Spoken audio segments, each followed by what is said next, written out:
Established in January 1974, Kerry Cooperative Creameries Limited, or Kerry Co-op, celebrates a special anniversary, 50 years.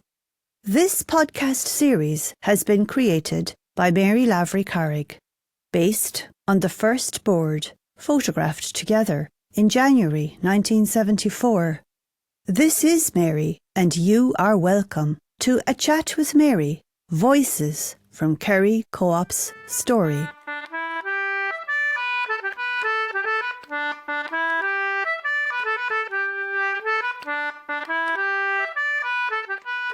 In this episode 11, we hear from Pat Golden. Pat, from Kells on the Ivory Peninsula, recounts his memory of his involvement in the early days of Kerry Co-op.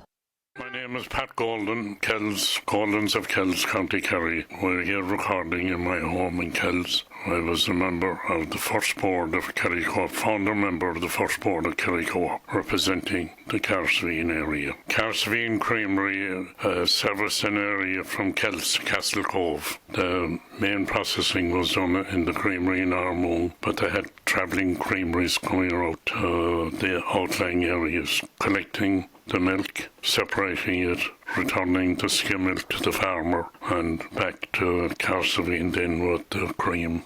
You had Kells at this end, you had Castle Cove at the other end. In between, you had Farnmore, Carsveen, Valentia, Renard, Portmagee, the Glen, Waterville, Ballinskelligs, Drummond, and on Candle and Castle Cove. The travelling creamery had stops in all these areas and collected the milk, separated it on the travelling creamery van, and returned the skim milk to the farmer and took the cream back to the creamery. The travelling creamery that was owned by the Dairy Disposal Company, which owned Carsveen Creamery, and it was under the management of Ned Mahoney, who, to be fair to him, was a very progressive manager and helped the suppliers in many ways, like tractor hire, providing he imported manures. Slag was the big thing at the time. He had slag boats coming into the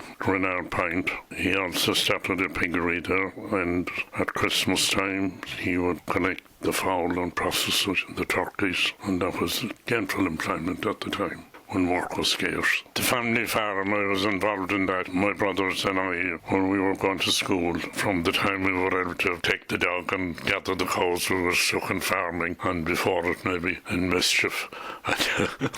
We had a fight with our mother then.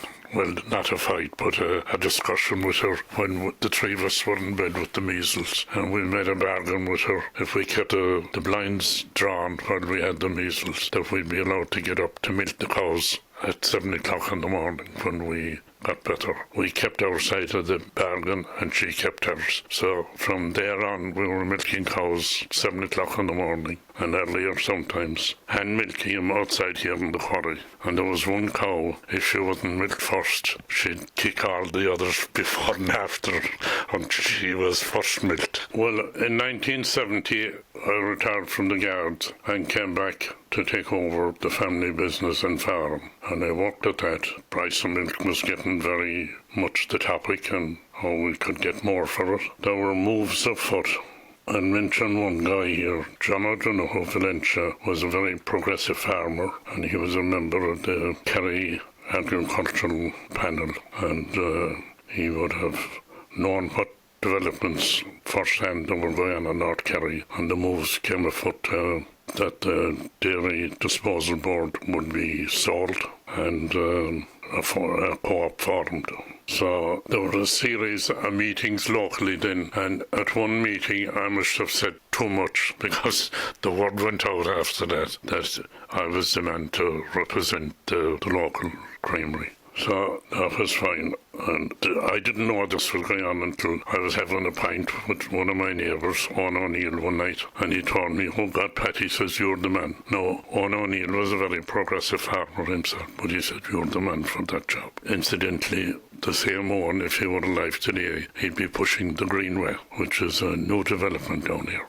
I travelled on my own up to the meetings, and they were held in a caravan in front of North Kerry Milk Products, Dennis Brosnan and Hugh Friel and Dennis Cregan. The meetings opened my eyes. They were short and to the point and extremely well run, and it was an eye-opener for me and educated me for future advances. The other thing I should mention here too is when I came back in 1970, maybe 71, there was an adult education course conducted by UCC in the Tech in Carcerine. A gang of us attended that, but I found that it was great training for representing the area and the co-op then. The goodwill towards the co-op was phenomenal. In fact, the last meeting before the board was formed, I was asked before the vote was taken, I was asked what kind of a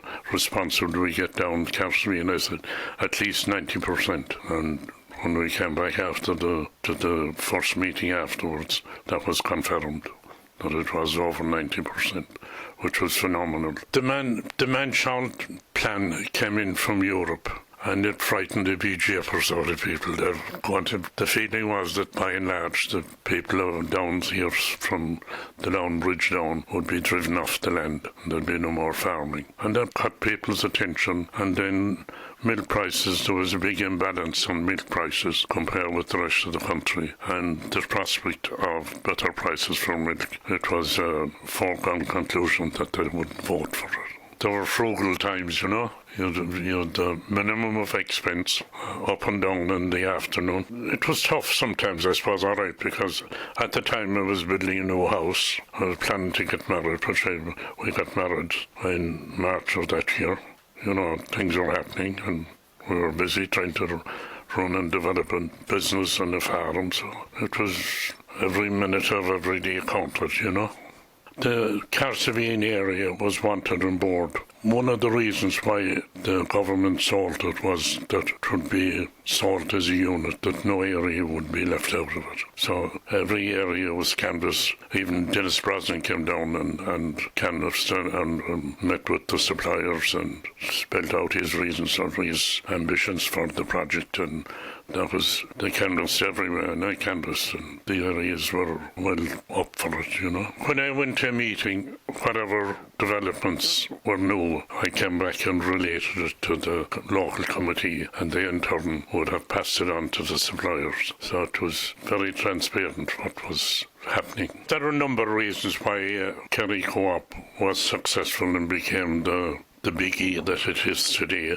Number one, I suppose, management had a huge role to play in it. I mean, they saw the big picture from day one, and they went after it. Government came on board then and decided to follow up on what they were bargaining for. So eventually they settled a price of 1.15 million for the whole shebang. That was, at the time, that was independently valued at 3 million. So, number one, they got a bargain. The management structure was second to none. That's my story for you. Do you know, I was delighted I took it on, because it was so educational for me. As I said earlier on, it was an eye-opener, and there was no way I foresaw the success that it is today. The management took it to the very top.